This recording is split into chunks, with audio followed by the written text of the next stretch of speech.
This is a CC Radio podcast. It was just the most massive thing I've ever seen. To tell you the honest truth, I thought, well, we're the only ones left on this planet. Something's happened. We've missed something here. The fear that went in me when I seen it was just like the feeling. I'd say it was fear, but I've never felt that feeling before in my entire life. It's a weird feeling, like you can't explain it when you don't know. You feel like you're being followed, but you don't know what it is. We had two to our right, another one in front of us, another one to the left, and another one just across the road, shaking the daylight out of the tree. All we get was a big red eye. I remember waking up and looking at the end of the bed, and there was a figure there, almost insect-like, and then I blacked out. Welcome to the show, everyone. You are listening to Believe, Paranormal and UFO Radio. My name is Cade Moyer, and thanks for tuning in. If you've had an encounter, get in touch with me. My email address is believe@ccradio.com.au, or you can message me on Facebook at facebook.com/Believe UFO Radio. If you enjoy this episode, there are a few things you can do to help the show. Firstly, you can go to iTunes and leave us a 5-star rating and review, or you can share the show around social media with your friends and family, and that will help us grow.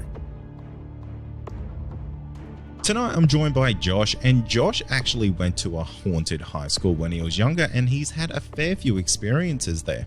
Josh, welcome to the show.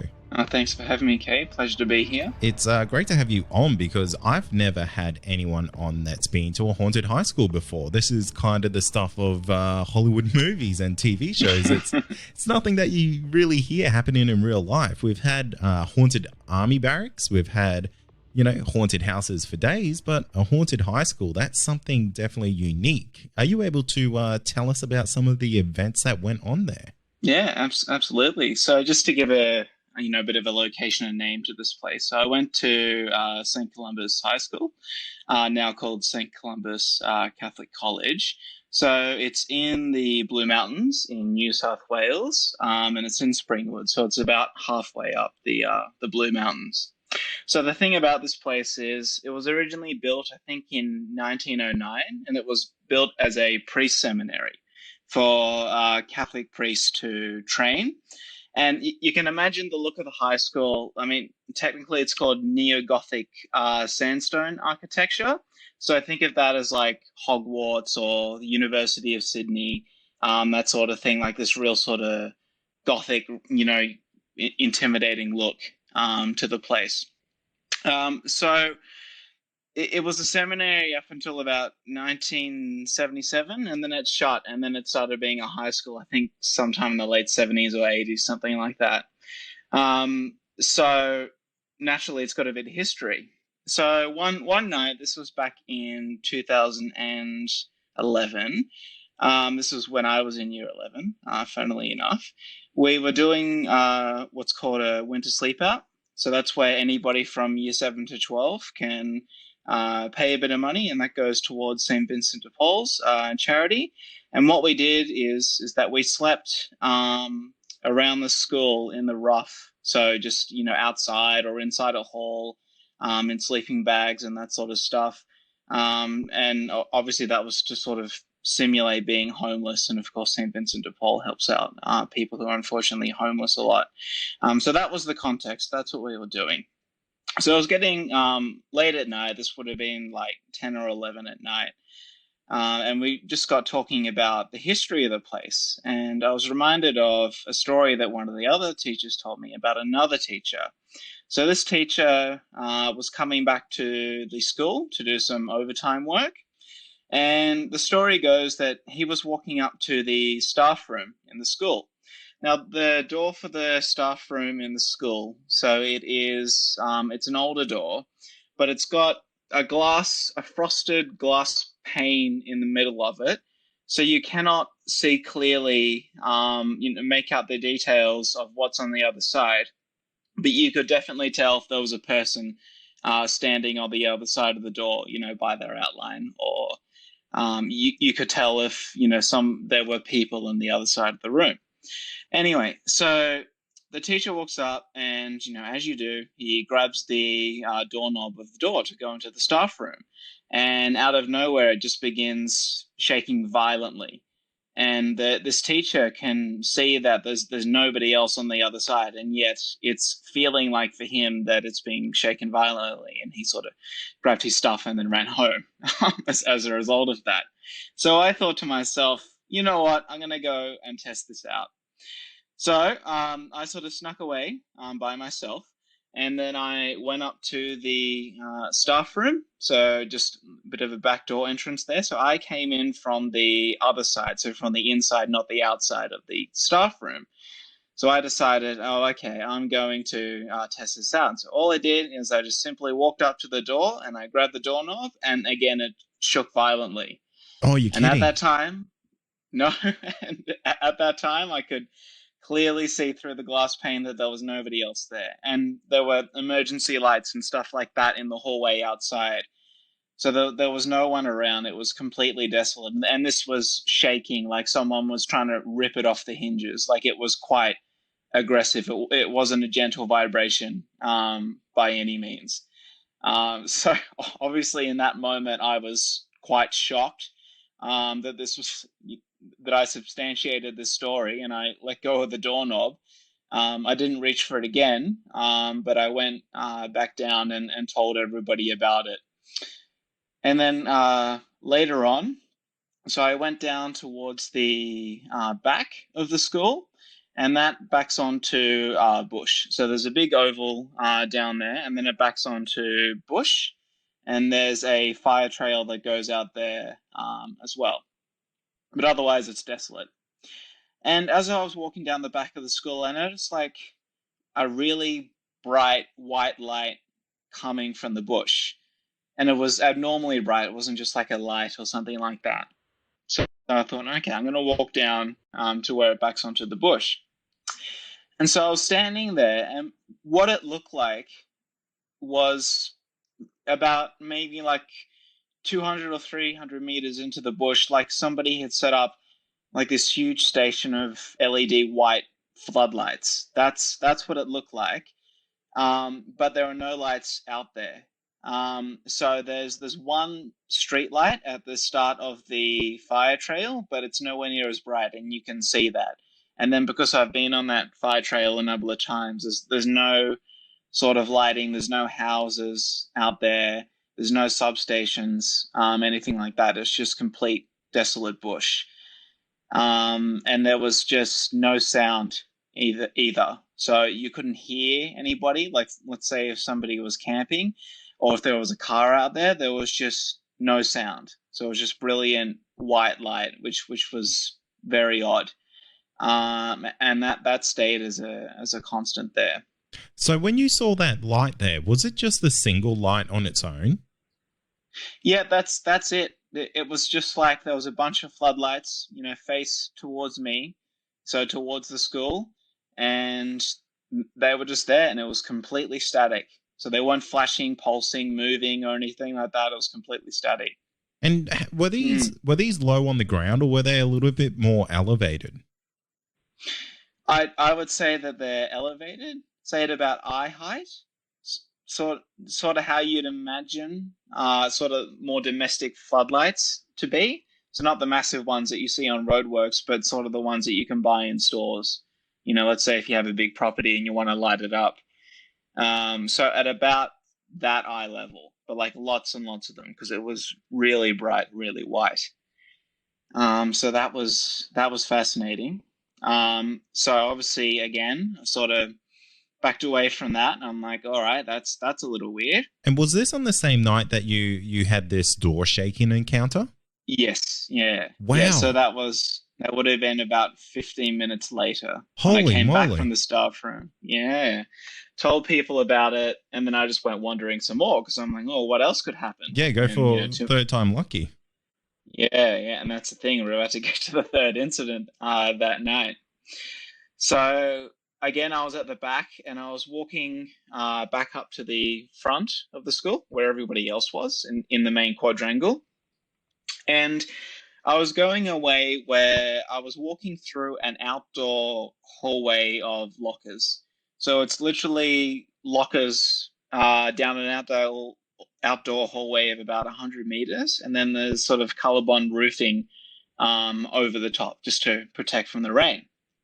And there's a few fluorescent globes in there just to light the way when it gets dark. So I was just walking through there, getting towards the end of the hallway.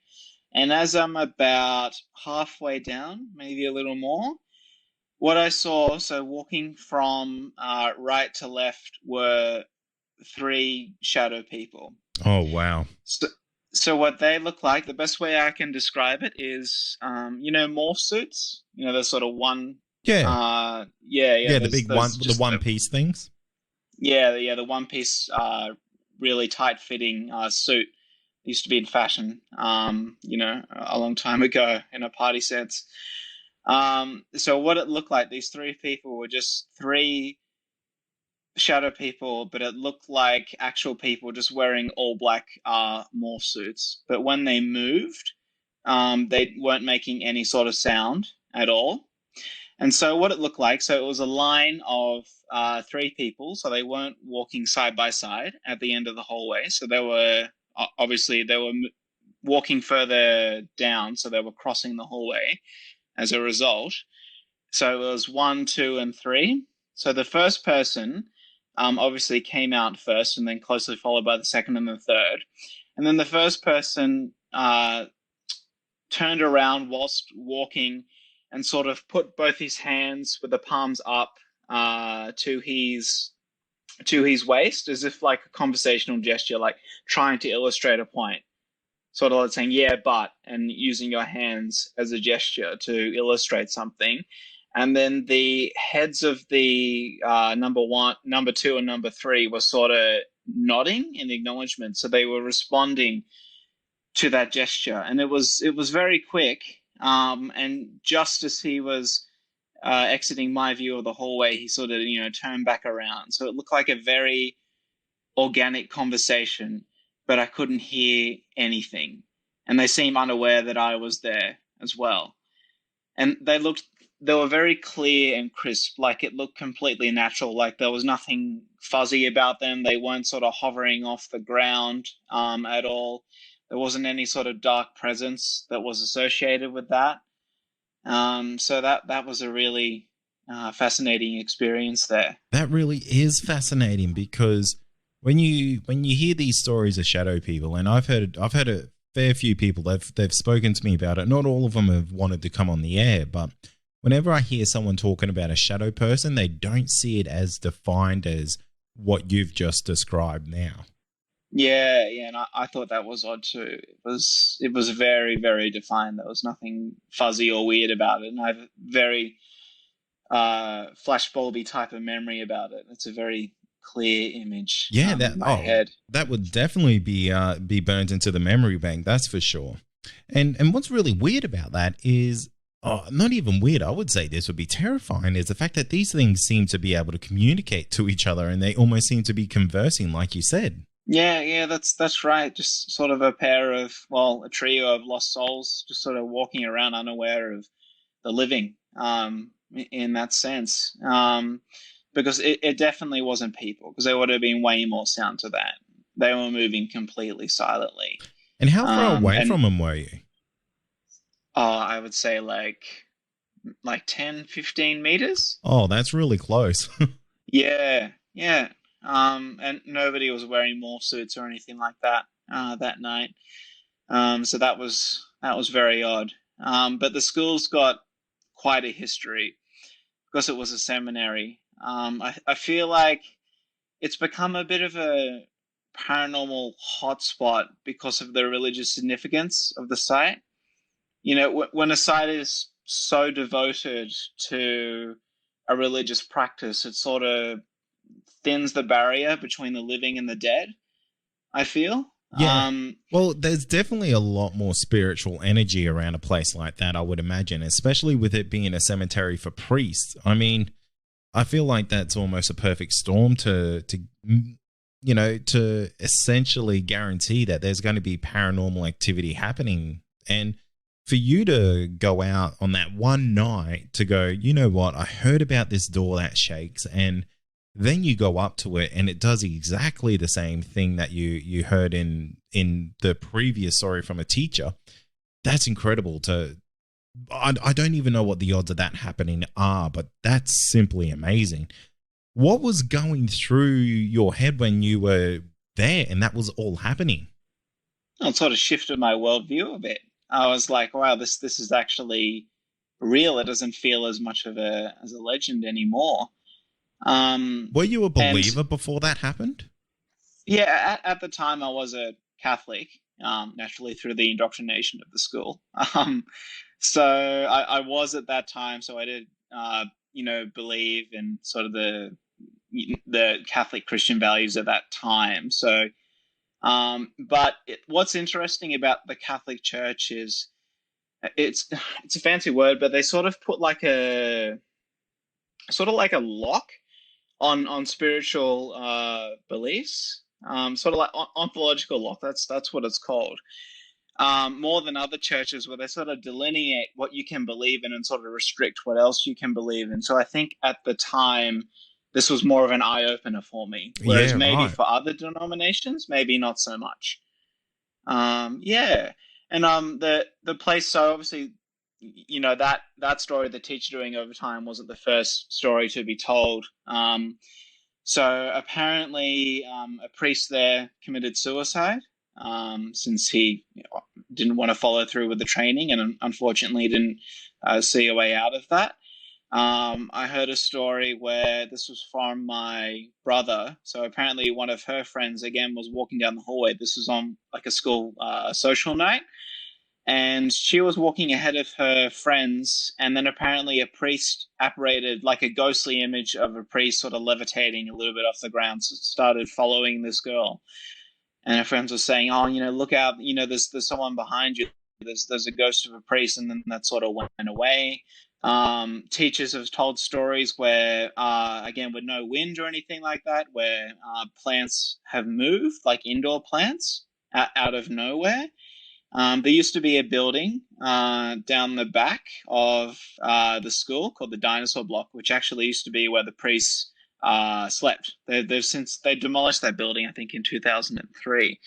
And apparently that building was really haunted because lights used to flicker on and off there. I remember one of the PE teachers telling me he had an experience there, where he went in there and all the lights were just going crazy, where otherwise they were stable. That building wasn't known for electrical problems. The school's pretty isolated by itself, so it doesn't really have any neighbors, like more of a suburban school. It's sort of in the bush. But the people who do live around the area, because, it's in a bush and there's valleys and that sort of stuff, the sound carries. And apparently they report a lot that the school bell, like the old physical school bell that's on the stand, rings a lot on the weekends. So they can hear it, but there's nobody there. Oh, wow. To ring that bell. And also they since cut down the rope as well, so students wouldn't mess around with it. So it's not actually possible to ring the bell? No, it's not, unless you throw a rock at it or something. But this is like a distinct ringing. So again, nobody's witnessed it to the best of my knowledge, actually swinging back and forth. But apparently that also happens. Cold breezes as well. People report a lot of that coming out of nowhere. Again, like really icy cold, and not when it's winter and in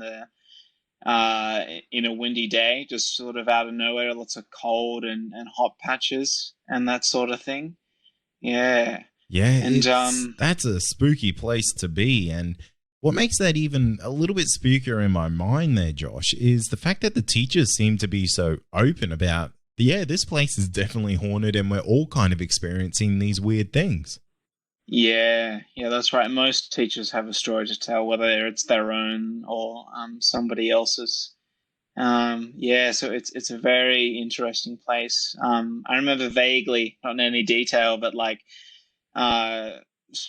again, more specific stories of sort of ghostly images of people coming up, and that sort of thing. And it's Googleable. So if you Google St. Columbus High School, it comes up on lists for the most haunted places in Australia and New South Wales. Is it still functioning to this day? Yeah. So it's still open to this day, but again, it's a thing that students and staff are only privy to, I would say, because it's quite well fenced and technically it's trespassing if you go on there. And if you're not a student, then it's not like anybody else wandering onto the property really has these sort of stories to tell. So yeah, no, it is still operating, and if you do talk to most people about it, I would say they are aware of the haunted nature of the high school. Yeah, because it doesn't sound like it's a secret or anything like that. It almost sounds like the staff, the faculty, the students may even be embracing the hauntedness of this place. Yeah, I think it is embraced, and it's not a malignant haunting. Like there's nothing dark or evil there. Like it doesn't feel like that, and nobody's ever communicated that it's something like that. So it seems to be more of, people of the past wandering around, sort of being stuck there for whatever reason that may be. And now a quick word from our sponsor. Also, are you wanting more content? Why not become a Believe Plus member? You'll get access to exclusive podcasts and episodes that aren't available to the public. Not only that, you'll also get our regular feed without any ads. Head to believepod.com/plus to sign up today for just $5 a month. I want to touch on this light that you did see out in the forest around the school there, because this is fascinating. This might be something completely different to all the other hauntings that are happening in that area. Yeah. It was very strange because, I don't think it was a UFO. I wouldn't describe it as that sort of experience, if that makes sense, because there was no sort of sentience behind it, if that makes sense. Like, you didn't feel like, it's being operated by something, or there's something in there, that sort of thing. It was just very static. Yeah. For the lack of a better word, it was a dumb light. Yeah, it was a dumb light. I was like, what are you doing here? It was very weird. Like, there's no really good solid story to come out of that. Like, it rised up and it was a UFO. It was just a plain old light. Yeah. So when you saw this, there was no sound or heat or anything like that coming from it? No. But there is the story of the Axeman at St. Columbus. So apparently, what happened, this goes back to when the priests used to occupy the place. So apparently, that's right. So down in the bush, down in the oval, down at the back of the school, what was heard frequently is the sound of somebody chopping wood in the bush. And obviously the priests extensively searched the bush, whenever they heard it, obviously to clear the mystery. But they never found anybody chopping wood. And again, around the immediate area, no houses, and I don't think the people that live nearby, I don't think the sound will carry that far, because apparently it sounded quite clear, like somebody was about 20 or 50 meters into the bush and was chopping wood, and whenever they got close to it, apparently it stopped, like just out of nowhere. So that's another interesting one as well. But I haven't heard many students or staff talking about that in their time. More a story carried over from the priest time. Yeah, right. It's such a haunted place by the sounds of it. It sounds like there's so many different spirits that are residing on this property. It's absolutely fascinating. I want to ask you a question that's really out of left field here, Josh. Is the Blue Mountains, I don't know if you know this, they're notoriously famous for Yowie encounters and Yowie sightings. Has there been any Yowie activity around that property? Because I'm wondering if the light that you saw could have been related to a Yowie, because it's really not uncommon for people who have seen a Yowie to also see orbs. Yeah, no, that's a good question, Kate. But not that I've heard of, actually, around that area. But look, I wouldn't be surprised if hypothetically they were there, which sort of feeds into my next story. So this happened in 2014 at the Queen Victoria Hospital. It's been retired and has been for about 30, 40 years. So the story with this hospital, it was initially built as a hospital, like sort of like a private hospital, and it was the place to go where when people had tuberculosis and they were at the end of their life, where they went to die, essentially. Because they thought that the mountain air was good for the disease. It sort of helped with the respiratory side of it. But hundreds of people have allegedly died there from the disease. And they've actually got little huts strewn around the outside of the hospital where they used to take people to die. Oh, wow. Where they used to wheel them out on the wheelchairs when the nurse, orderlies, doctors sensed that they were, unfortunately, this is the end for them, and they were to die. So that's a little creepy within itself. And again, I heard stories how the apparently how the hospital was quite haunted. So I'm like, okay. And this is in Wentworth Falls, so also in the Blue Mountains, a little bit further up the mountains, and it's on Tableland Road, which is this big, long road that stretches a very long way. So it starts just at the dirt section of it, pretty much. Tablelands Road is also quite famous for UFO encounters.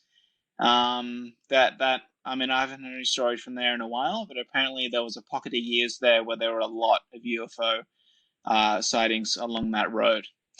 So what happened was, again, this road is on a dirt road, still drivable. You don't need a 4x4 to do it. So I was just driving down that road because I was heading further down the fire trail because I was just taking some friends out because I lived in the Blue Mountains at the time and they hadn't seen much of it. So I thought I'd take them to a less touristy area. So we went down that dirt road a little bit. And what happened was we were just driving, and this was on the outside of the hospital, so the hospital is fenced off and everything.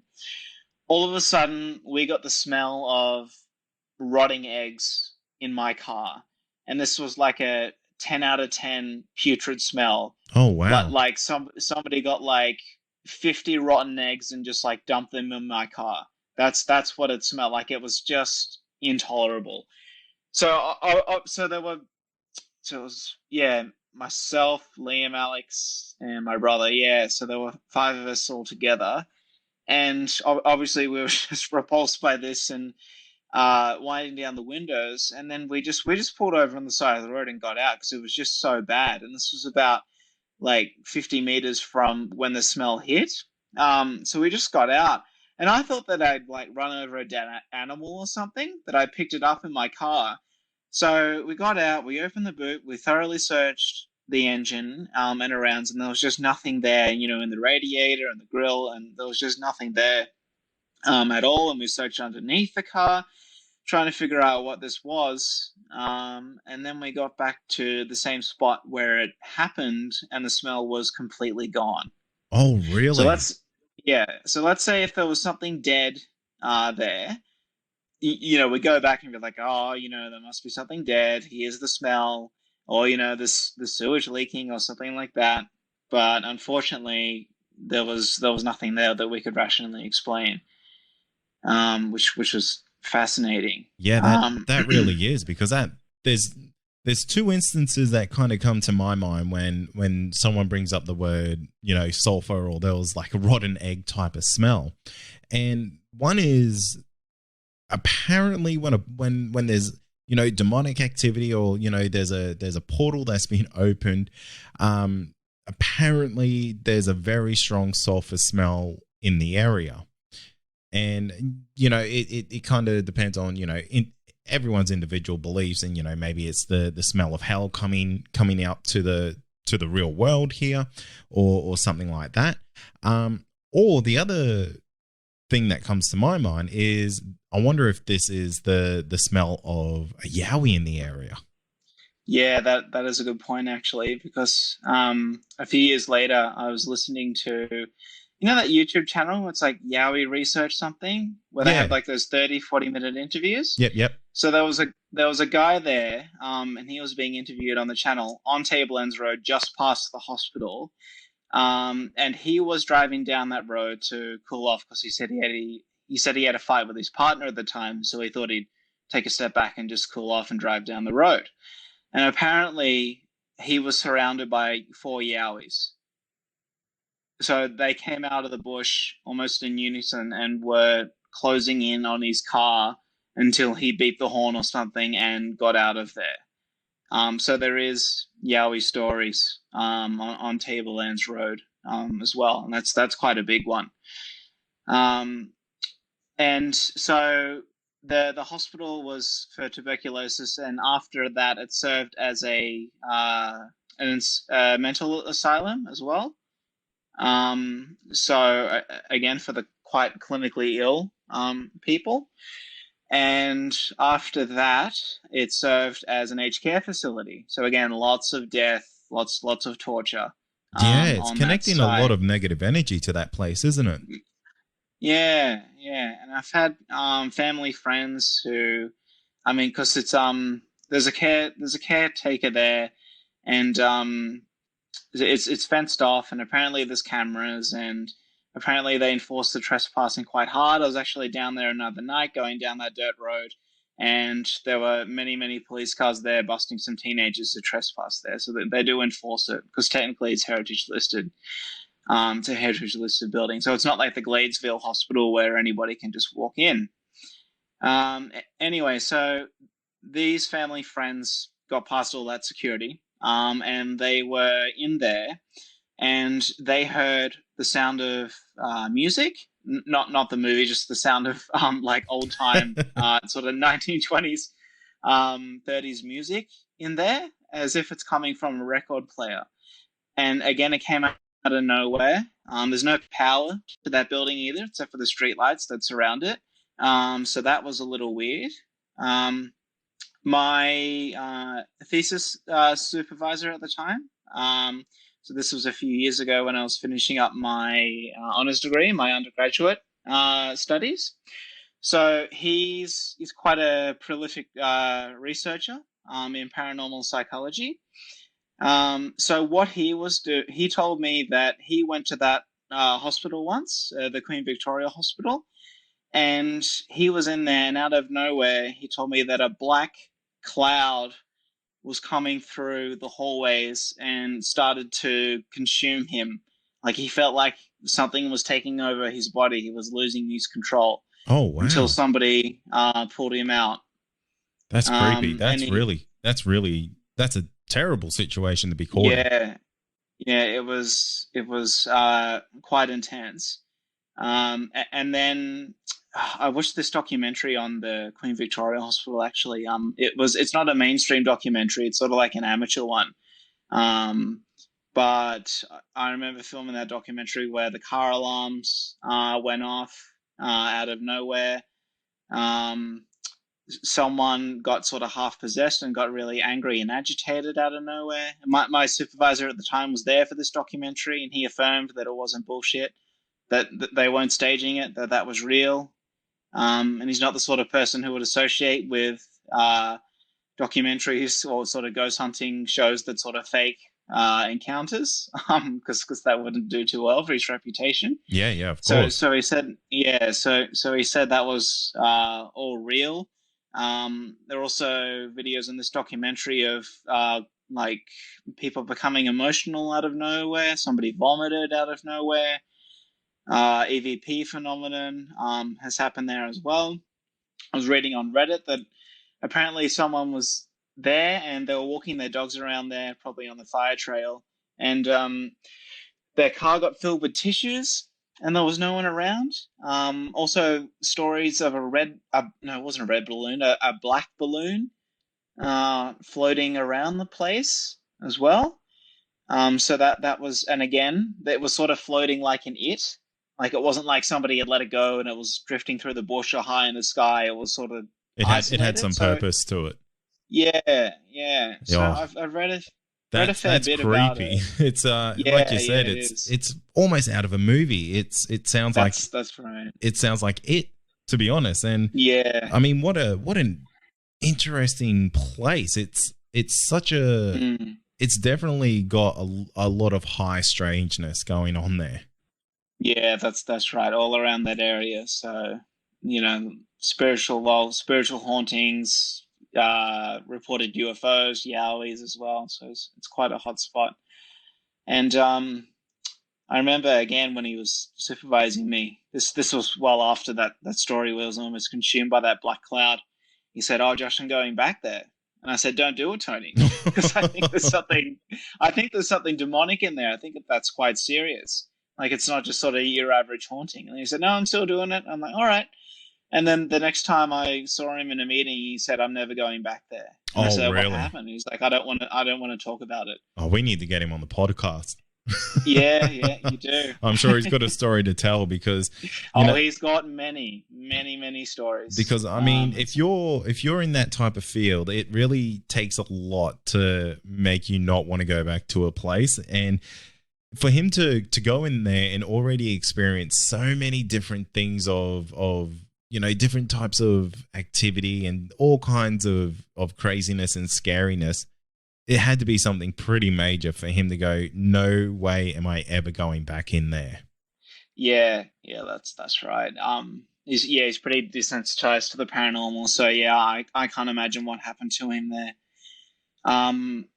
Yeah, and another night I visited there, but I was just hanging out outside of the fence.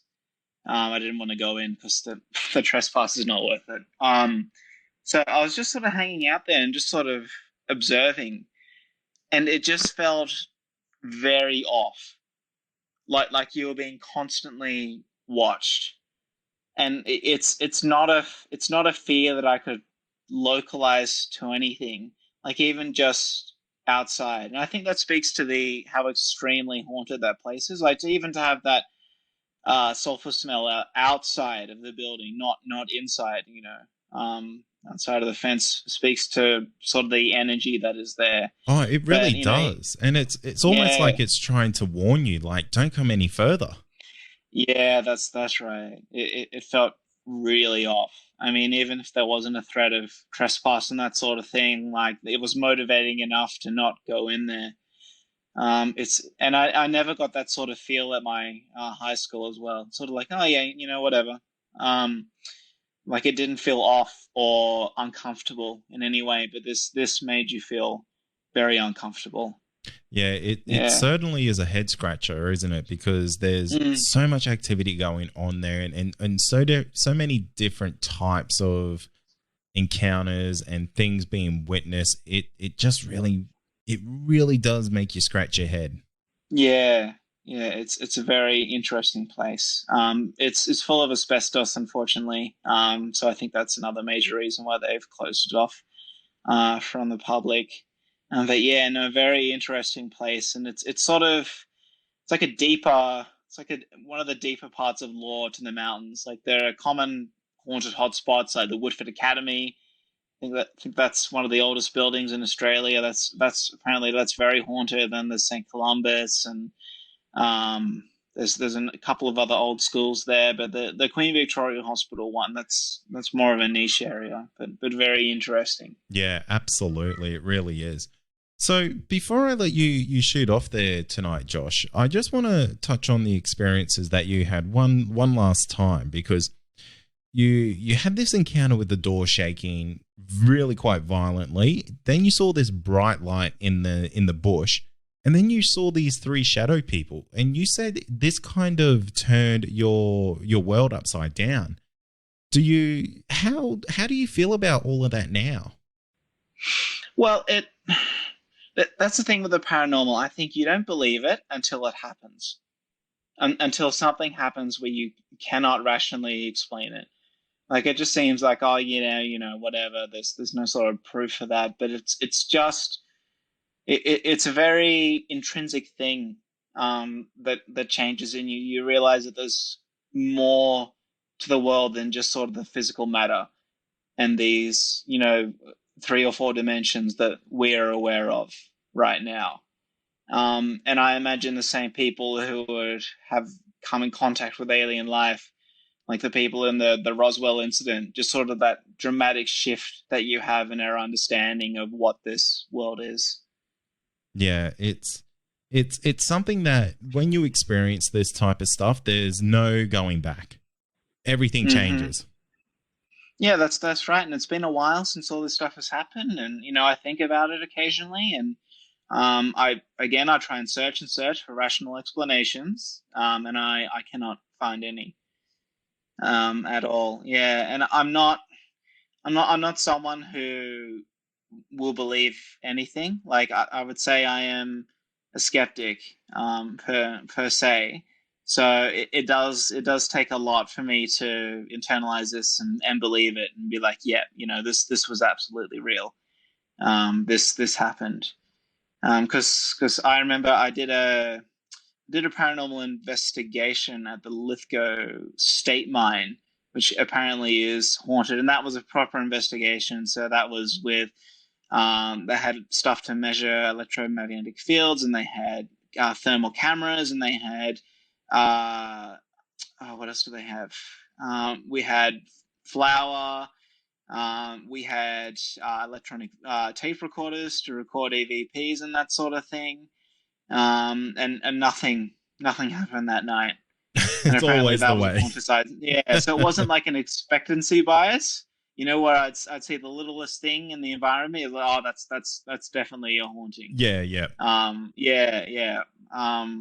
So yeah, no, these events do stick with me. And I don't even consider them that extreme compared to the other people's stories on this podcast. But still, they stick out nonetheless. That's it.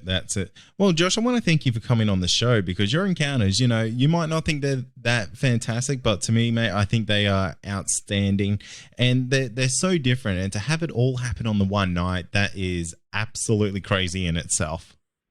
Yeah, well, thank you for bringing me on, Kate, and I'm glad I could share my story. And if anybody else is listening, they went to St. Columbus and experienced something they couldn't explain, I hope they come on. And that's going to do it for tonight. And remember, if you have had an encounter, get in touch with me. My email address is believe@ccradio.com.au, or you can message me on Facebook, and that's facebook.com/Believe UFO Radio. Until next time, stay safe, and you've been listening to Believe Australian Paranormal and UFO Radio.